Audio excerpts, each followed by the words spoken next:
Okay, greetings YouTube, this is the Garage Autonomist. I want to thank everyone for being so patient with me in the last 2 weeks. The busiest part of the year is over with for me, and so now I should be able to start putting out more content. I will definitely be starting Thursday live casts starting this Thursday. We're going to do an open mic. I'm going to throw the link in the chat room and everyone can join. I want to give a huge shout out to all the new people that I've encountered, real homegrown thinkers and intellectuals, people like Brooklyn T. Corner, Angela.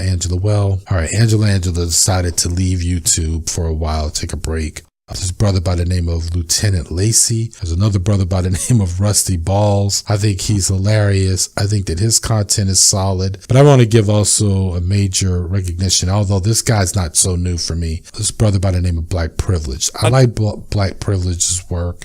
I always have, actually. Some people would label him as a Black Manospherian or from the Black Manosphere. I don't really see him as such. I think that he really is someone who tries to think more. He may not be a supporter of feminism. You know, I think that he produces some decent arguments. Now, he might be an Anrandian. I know I'm fucking up her name right now. I'm normally very good at pronouncing things that I hate, but I'm tired and it's the end of the day and I'm about to head home. I just want to give a huge shout out to him, to all of my longtime supporters, Brother Force 100 who showed up at a surprise live stream that I did a couple of weeks ago. That was great. I definitely want to give a shout out to my little sister, Curious, who I just fucking love so much. And I want to give a huge shout out to all the big people up there who've reached down and supported this channel. People like New Possibilities and Jenny Kiss. So this thing here was probably like a cold dinner. It was a video that I was going to do a while back. We still have to be on a lookout for this. And that's this trend of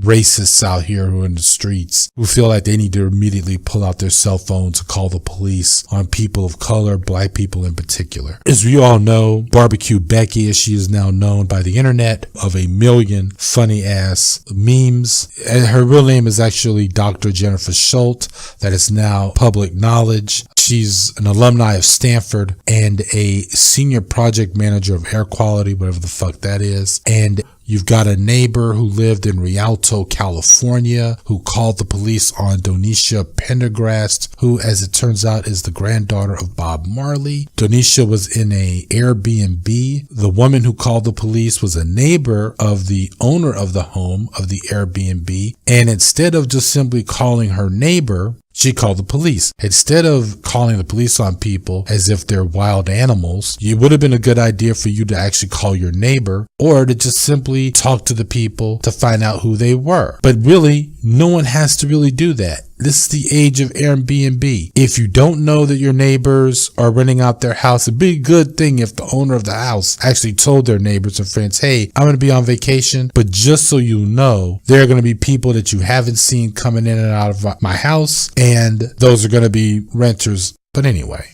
And then, of course, there's a situation that happened on Yale campus where Sarah Brash called the police on fellow Yale student Lolade Sinyonbola. I know I'm fucking up her name. Again, I'm tired. It's the end of the day. But either way, the point here is that this thing where racists are trying to weaponize police against Black people. And I wouldn't be surprised if the idea, subconsciously anyway, is knowing the history between police and Black people, that the conflict might even turn violent or deadly. Or that there's an idea that all Black people have had problems with the law, therefore they will poof, disappear, teleport into thin air if the police are to arrive, which that thought process in and of itself is extremely racist. I see it in a deeper sense that it's about trying to erase people of color out of the public space. And the best way to do that is to call the police. And I think that if you see some shit like this, make sure you document it, like the lady who did this to Barbecue Becky, who she herself is not a woman of color. She saw the whole situation go down and she videotaped it. And I thought that was a good thing. So that's all I really have to say about that. I just wanted to give a huge shout out to everybody and say hi. And you will be seeing more videos. I do have ideas coming up. So that's it. Sorry for the long ramble. This is the Garage Autonomist.